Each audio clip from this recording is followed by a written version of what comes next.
Good morning student. आज computer की class में आपका स्वागत है। आइए आज हम कंप्यूटर की पीढ़ियों के बारे में चर्चा करते हैं।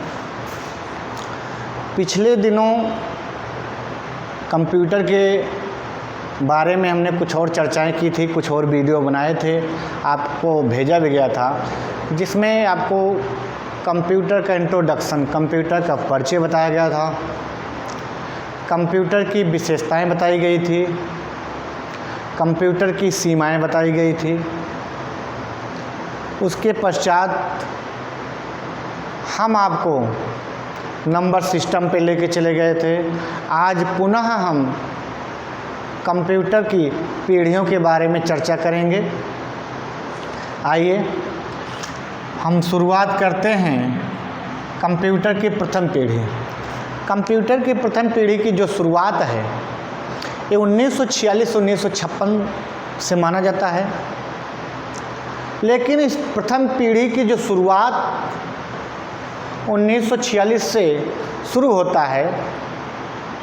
ये एक कंप्यूटर था इनैक नामक कंप्यूटर से इसकी शुरुआत मानी जाती है। अर्थात इनैक नामक जो कंप्यूटर आया वो 1946 में आया, प्रथम पीढ़ी में आया और यहीं से इसकी शुरुआत मानी जाती है।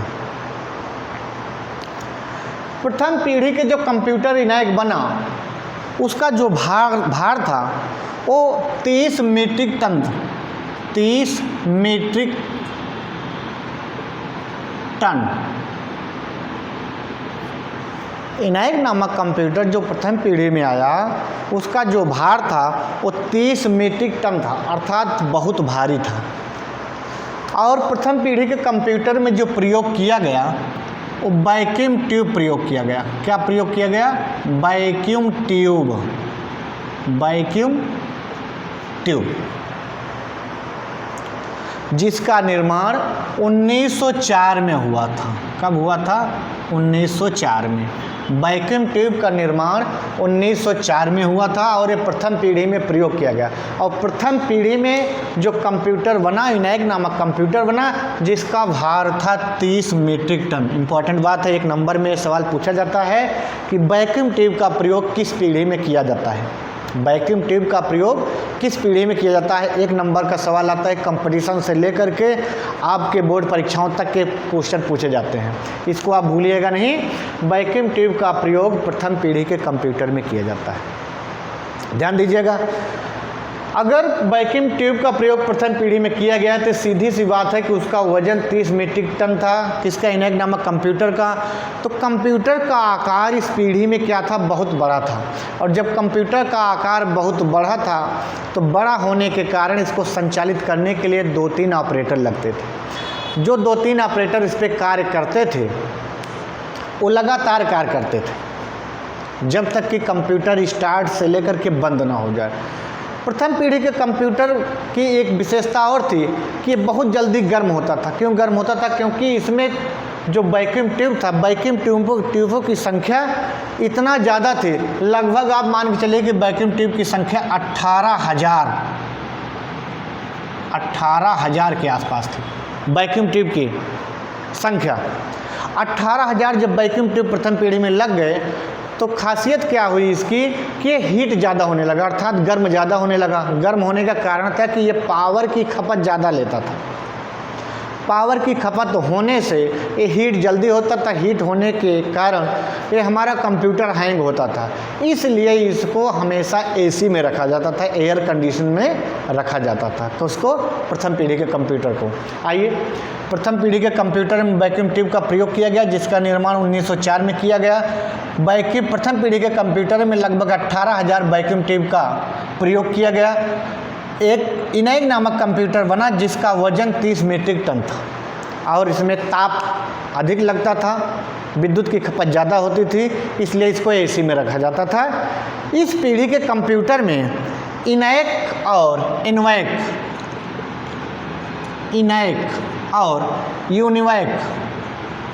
यूनिवैक नामक कंप्यूटरों का निर्माण किया गया।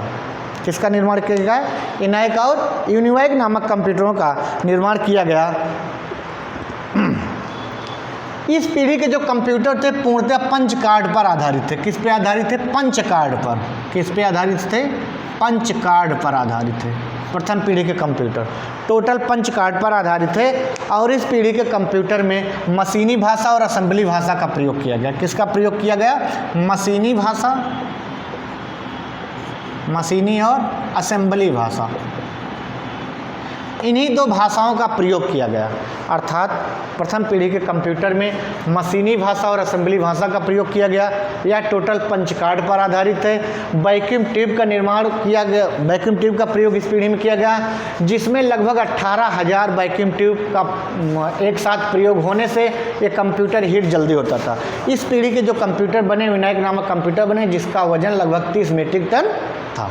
ये था आपका कंप्यूटर की प्रथम पीढ़ी की विशेषताएं।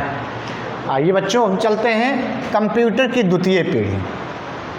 कंप्यूटर की द्वितीय पीढ़ी की शुरुआत 1956 से 1965 तक माना जाता है। 1956 से 1956 से लेकर के 1965 तक माना जाता है। इस पीढ़ी में जहां प्रथम पीढ़ी में वैक्यूम ट्यूब का प्रयोग होता था, वहीं कंप्यूटर की द्वितीय पीढ़ी में पंच कार्ड का प्रयोग होने लगा। किसका? पंच कार्ड का। और पंच कार्ड के प्रयोग होने से, पंच कार्ड के प्रयोग होने से ये जो कंप्यूटर था इसका आकार ज़्यादा बड़ा होने गया। इसके बाद द्वितीय पीढ़ी की जो शुरुआत हुई, द्वितीय पीढ़ी की शुरुआत 1956 से 1965 हुई। द्वितीय पीढ़ी में पंच कार्ड को और वैक्यूम ट्यूब को हटा करके, अर्थात वैक्यूम ट्यूब को हटा करके द्वितीय पीढ़ी में ट्रांजिस्टर का प्रयोग किया गया। ट्रांजिस्टर, ट्रांजिस्टर, ट्रांजिस्टर का प्रयोग किया गया। द्वितीय पीढ़ी में वैक्यूम ट्यूब के स्थान पर ट्रांजिस्टर का प्रयोग किया गया और ट्रांजिस्टर के प्रयोग करने से द्वितीय पीढ़ी के आकार में परिवर्तन हुआ, अर्थात उसका आकार छोटा हो गया। किसका? कंप्यूटर का, द्वितीय पीढ़ी के।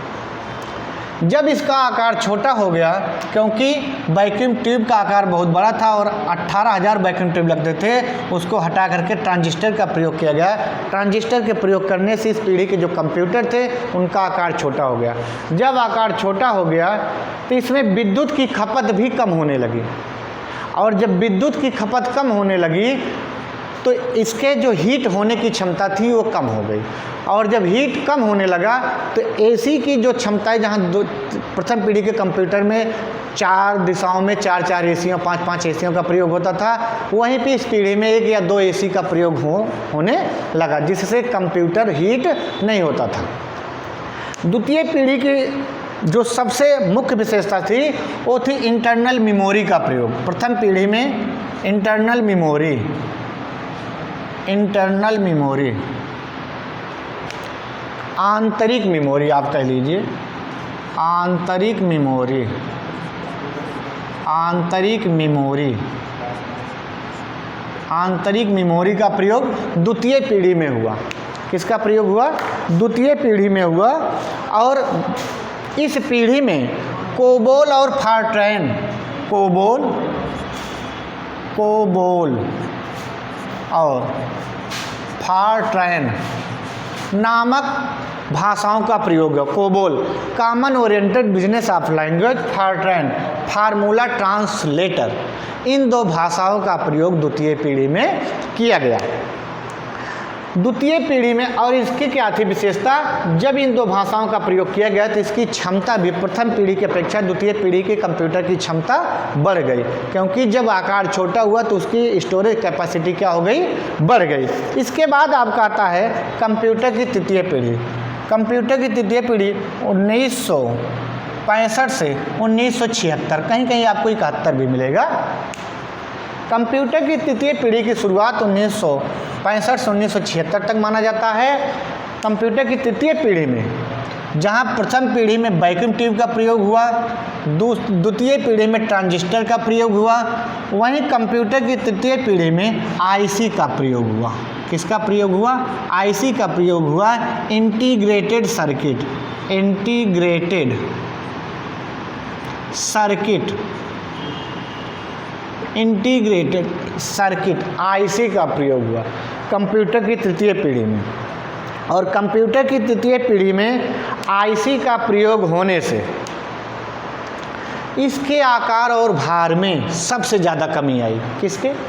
कंप्यूटर की तृतीय पीढ़ी में जो कंप्यूटर बने वो काफ़ी आकार में छोटे हो गए, क्योंकि आईसी के प्रयोग होने से कंप्यूटर का आकार एकदम सिमट गया और यहीं से कंप्यूटर का प्रचलन सबसे ज़्यादा शुरू हुआ। अर्थात बाज़ारों में, मार्केटों में कंप्यूटर आम लोगों तक सबसे ज़्यादा पहुंचा। क्यों?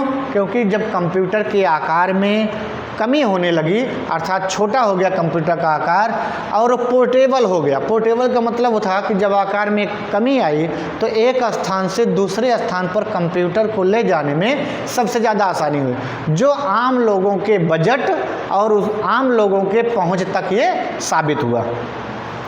इसमें जो और सबसे बड़ी विशेषता थी भाषाओं का प्रयोग कंप्यूटर में। HLL high level language, high level language, उच्च स्तरीय भाषाओं का प्रयोग हुआ। कंप्यूटर की तृतीय पीढ़ी में उच्च स्तरीय भाषाओं का प्रयोग हुआ, जिसमें आपके C भाषा, C++ भाषा, जावा आदि भाषाओं का प्रयोग कंप्यूटर की तृतीय पीढ़ी से प्रारंभ हो गया। इसके बाद आपका आता है, एक था आपका तृतीय पीढ़ी, इसके बाद आपका आता है बच्चों कंप्यूटर की चतुर्थ पीढ़ी। कंप्यूटर की चतुर्थ पीढ़ी की शुरुआत 1976 से अब तक माना जाता है। अर्थात अब तक का जो समय चल रहा है, अब तक के जो भी कंप्यूटर बन रहे हैं ये कंप्यूटर की चतुर्थ पीढ़ी में बन रहे हैं। इसकी जो सबसे मुख्य विशेषता थी, फिर मैं आपको रिपीट कर रहा हूँ कि कंप्यूटर की प्रथम पीढ़ी में वैक्यूम ट्यूब, द्वितीय पीढ़ी में ट्रांजिस्टर, तृतीय पीढ़ी में आईसी इंटीग्रेटेड सर्किट का प्रयोग हुआ। वहीं पे कंप्यूटर की चतुर्थ पीढ़ी में BLIC very large integrated circuit का प्रयोग किया गया। अर्थात बृहद स्तर पे जो सर्किट थी उसका प्रयोग किया गया। इसके प्रयोग करने से कंप्यूटर का आकार एकदम सिमट गया। एकदम सिमटने का मतलब हम आइए आपको ले चलते हैं आज के समय में जो आप लैपटॉप, पाम टॉप, डेस्कटॉप या जो मिनी माइक्रो कंप्यूटर आप देख रहे हैं, एक कंप्यूटर की चतुर्थ पीढ़ी की ही देन है कि आज हम कंप्यूटर को अपनी जेबों में लेकर के घूम रहे हैं। छोटे छोटे जो कंप्यूटर बन रहे हैं ये हमारी चतुर्थ पीढ़ी की देन है। और इस पीढ़ी में BLIC very large integrated circuit का प्रयोग हुआ। इसी पीढ़ी में अर्थात कंप्यूटर की चतुर्थ पीढ़ी में पहला micro computer Altair, ALTAIR Altair का निर्माण हुआ। माइक्रो कंप्यूटर अर्थात कंप्यूटर की चतुर्थ पीढ़ी में इसका निर्माण हुआ। और यही कंप्यूटर की चतुर्थ पीढ़ी में भी तमाम तरह के सुपर कंप्यूटर जैसे अनुराग, परम 10,000 इन सब कंप्यूटरों का भी प्रयोग किया गया कंप्यूटर की चतुर्थ पीढ़ी में। आइए अब हम आगे चलते हैं कंप्यूटर की पाँचवीं पीढ़ी। कंप्यूटर की जो पाँचवीं पीढ़ी मानी जाती है वो अब से भविष्य तक मानी जाती है। अर्थात आने वाला जो समय होगा हमारा वो कंप्यूटर की पाँचवीं पीढ़ी का होगा। कंप्यूटर की पाँचवीं पीढ़ी की जो लोग कल्पना कर रहे हैं, हमारे जो कंप्यूटर वैज्ञानिक या और तमाम तरह के इस तरह के रिसर्च कर रहे हैं, वो इस पीढ़ी के कंप्यूटर में मानव मस्तिष्क जैसा कार्य करने की जो क्षमता है उस तरह के मस्तिष्क का प्रयोग करने के बारे में सोच रहे हैं और कुछ हद तक सोच भी लिए हैं। जैसे एक सिंपल सा उदाहरण हम आपको बता दें,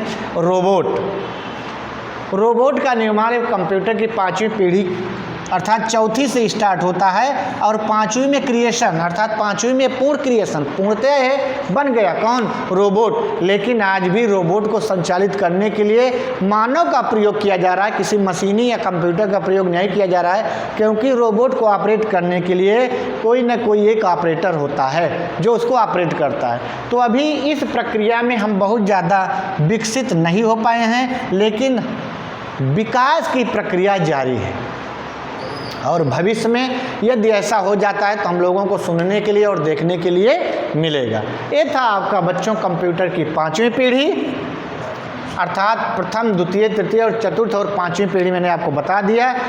परीक्षा की दृष्टि से महत्वपूर्ण है और यही परीक्षा नहीं, तमाम तरह की जो कंपटीशन परीक्षाएं हैं उसके लिए भी कंप्यूटर की ये 5 पीढ़ियाँ इंपॉर्टेंट है। आज के लिए सिर्फ इतना बच्चों, इसके बाद हम आपको मिलेंगे अगले वीडियो में। धन्यवाद।